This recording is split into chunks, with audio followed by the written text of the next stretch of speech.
বনি ইসরায়েলের যুগে এক আল্লাহর ওলি, তার পাশে থাকতো এক বেনামাজি। ঘর থেকে বেরোইলেই বেনামাজিরে দেখলে বলতো, এই জাহান্নামী। বিকেলবেলায় ঘরে আসার সময়, কিরে জাহান্নামী। আবার দেখা হইলে, এই তুই তো জাহান্নামী। খালি ডাক দিত জাহান্নামী বলে। কিয়ামতের দিন আল্লাহর ওলিরে আল্লাহ ডাকবে। আল্লাহ ডেকে বলবে, এই তুমি যে এরা জাহান্নামী বলে ডাক দিছো, কে জাহান্নামে যাবে আর কে জান্নাতে যাবে, এই ডিলারশিপ কি আমি দুনিয়ায় তোমারে দিছিলাম? তো তুমি ওরে জাহান্নামী কেন বললা? ও নামাজ পড়ে নাই, ও আমারে ডাকতে পারে নাই, কিন্তু তোর মতো বেয়াদবি করে নাই। চিল্লায় বলেন ঠিক কিনা? আজকে ওরে আমি জান্নাতে দেব, তোরে জাহান্নামে দেব। খবরদার, কাউরে জাহান্নামী বলার আগে 1000 বার ভেবে নেবেন। কে জান্নাতে কে জাহান্নামে কেউ জানে না, একজন ছাড়া, তিনি কে? আল্লাহ। সবাই যদি জান্নাতে যায়, জান্নাতে তো ঠেলাঠেলি হবে আজকের মতো। ঠেলাঠেলি হবে না? সর্বশেষ জাহান্নামের আগুনে 1000 বছর পুরে যে লোকটা জান্নাতে যাবে, তার জান্নাতের সাইজ হবে এই পৃথিবীর 10 গুণ। জান্নাতের এক একটা যে দরজা হবে, বিশ্বনবী বললেন, মা বাইনা মাক্কা তাওয়া হাজার, সৌদির মক্কা শহর থেকে বাহরাইনের হাজার শহর যত লম্বা, জান্নাতের এক একটা দরজা ঠিক তত লম্বা। সেই হিসাবে এক ধাক্কায় কয়েক হাজার কোটি জান্নাতি একবারে ঢুকবে। আমরা আমাদের দরজা দিয়ে, ঘরের দরজা দিয়ে একসাথে কয়জন ঢুকি? বড় জোর 2 জন, তার চেয়েও ধাক্কাধাক্কি করে সর্বোচ্চ। জান্নাতের এক একটা দরজা দিয়ে এক ফাউজে একবারে ঢুকতে পারবে কয়েক হাজার কোটি বানি আদম। তো ওই জান্নাত যদি আল্লাহ সবাইরে দেয়, আমার কোনো সমস্যা আছে? এজন্য ইবাদত নিয়ে যেন আমরা কখনো অহংকার না করি, ইলম নিয়ে যেন কখনো অহংকার না করি। আমরা যেন বিনয়ী হই, আমরা যেন নিচু হই। কেউ নিচু হতে চাইলে আল্লাহ তারা টেনে ওঠায়, আর কেউ উপরে উঠতে চাইলে আল্লাহ থাপ্পড় মেরে জামিনে গেড়ে দেয়। চিল্লায় বলেন ঠিক কিনা?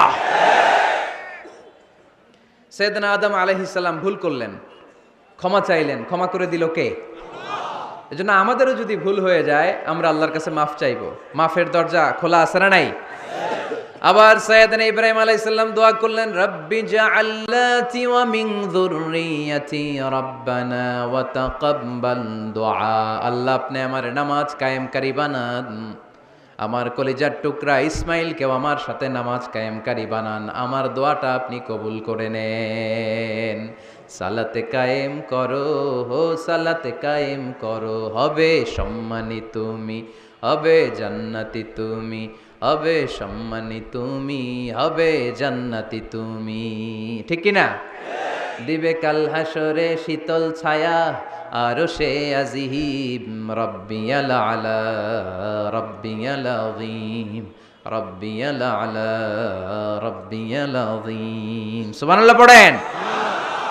এরপরে কোনো বিপদে যদি পড়ে যাই, কোনো আপদ মুসিবতে যদি পড়ে যাই, কি দোয়া করতে হবে? সাইয়েদনা ইউনূস আলাইহিস সালামের ওই দোয়াটাও আল্লাহর কোরআনে আছে না নাই? লা ইলাহা ইল্লা আনতা সুবহানাকা ইন্নী কুনতু মিনাজ জালিমিন। সবাই পড়েন, লা ইলাহা ইল্লা আনতা সুবহানাকা ইন্নী কুনতু মিনাজ জালিমিন।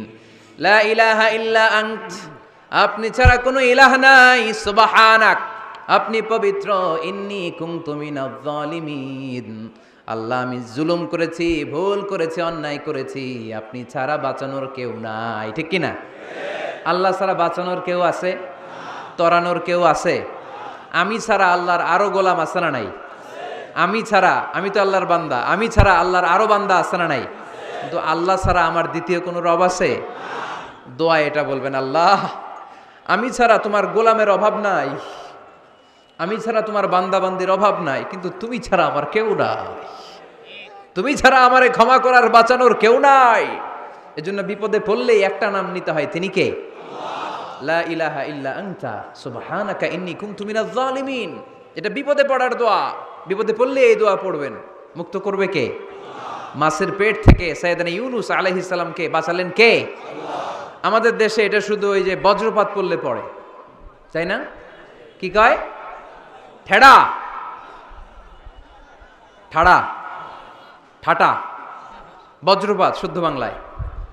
তে বজ্রপাত পড়লে পড়ে। আসলে শুধু বজ্রপাতের সময়ই না, যে কোনো বিপদ দেখলেই কি পড়বেন? লা ইলাহা ইল্লা আনতা সুবহানাকা ইন্নী কুনতু মিনাজ জালিমিন।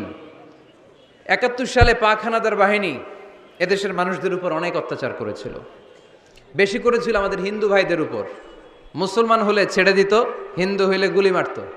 এক মুসলমানদের রাস্তায় থামাইছে পাক হানাদার বাহিনী, আর জিজ্ঞেস করতো কালেমা বল, কালেমা বলতে পারলে ছেড়ে দিত। মাথার মধ্যে বন্দুক ঠেকায় একজনের বলে সালে কালেমা বাতা, মুসলিম আর হিন্দু, আমি মুসলমান, সালে কালেমা বাতা, তাহলে কালেমা বল। তো এই বেটায় ভয়ে পড়া আরম্ভ করছে, লা ইলাহা ইল্লা আনতা সুবহানাকা ইন্নী কুনতু মিনাজ জালিমিন। পাকিস্তানি রেগে গিয়ে বলে সালে ইয়ে তো মুসিবত কা কালেমা হ্যায়, এটা তো মুসিবতে পড়লে পড়ে। বাঙালি কয় হাম তো বি মুসিবত মে হ্যাঁ, আমিও তো মুসিবতেই আছি। তুমি বন্দুক ধরে কালেমা জিজ্ঞাসা করো, আমার হুশ আছে? আমি বেহুশ, আমি ডরে কি পড়তেছি আমি নিজেও জানি না। তো এটা হচ্ছে মুসিবত কা কালেমা। বিপদে পড়লেই যদি পড়েন, বিপদ থেকে উদ্ধার করবে কে? অনেকের মুখে কথা আটকে যায়, তোতলামি হয়, মামলিং হয়, হৃদয়ে ভয় হয়, দোয়া আছে না নাই? সাইয়েদনা মুসা আলাইহিস সালাম বললেন, রাব্বি শরহ লি সাদরি ওয়ায়াসসির লি আমরি ওয়াহলুল উকদাতাম মিন লিসানি ইয়াফকাহু কওলি। সুবহানাল্লাহ পড়েন। ও আল্লাহ, আমার হৃদয়টারে উন্মুক্ত করে দাও, আমার কার্যক্রম দাওয়াতি কাজগুলোরে তুমি আল্লাহ সহজ করে দাও। কথা বলতে গেলে আমার মুখের মধ্যে কথা আটকে যায়, আমার কথাগুলোরে তুমি স্পষ্ট করে দাও। আওয়াজ করে পড়তে হবে আমিন। এই সুন্দর সুন্দর দোয়াগুলো আমরা আল্লাহর কাছে করব, রাজি আছেন? কোরআন থেকে নেয়া আরবি দোয়াগুলো অনেক কম্প্রিহেন্সিভ, অনেক সুন্দর। আপনি বাংলায় 1000টা বাক্য বললেও আল্লাহর শিখানো একটা বাক্য দিয়ে যদি দোয়া করেন, এর চেয়ে শ্রেষ্ঠ বাক্য হতে পারে? দেখেন কত কম্প্রিহেন্সিভ। আল্লাহ শিখাই দিলেন, পড়ো রব্বানা আতিনা ফিদ দুনিয়া হাসানা ওয়া ফিল আখিরাতি হাসানা ওয়া কিনা আযাবান নার। আল্লাহ, তুমি এই দুনিয়ার সব কল্যাণ আমারে দাও, আখিরাতের সব কল্যাণ আমারে দাও, আগুনের শাস্তি থেকে আমারে বাঁচিয়ে দাও। পড়েন আমিন। তো আপনি দুনিয়ার সব কল্যাণ নিলেন, আখিরাতেরও নিলেন, গাছেরটাও খাইলেন, তলারটাও কুড়াইলেন, রাখলেন কি? সবই তো চাইছেন। এই দোয়াটার মধ্যে দুনিয়ার কোনো দোয়া বাকি আছে? কথা বলেন। রব্বানা আতিনা ফিদ দুনিয়া হাসানা, আল্লাহ দুনিয়ার সব কল্যাণ লাগবে। ওয়া ফিল আখিরাতি হাসানা, আল্লাহ আখিরাতের সব কল্যাণ লাগবে, আগুনের শাস্তি থেকে বাঁচানো লাগবে। তো আপনি বাকি রাখছেন কিছু? এই একটা বাক্যের মতো বাক্য গোটা বিশ্বটারে বিক্রি করলে হবে।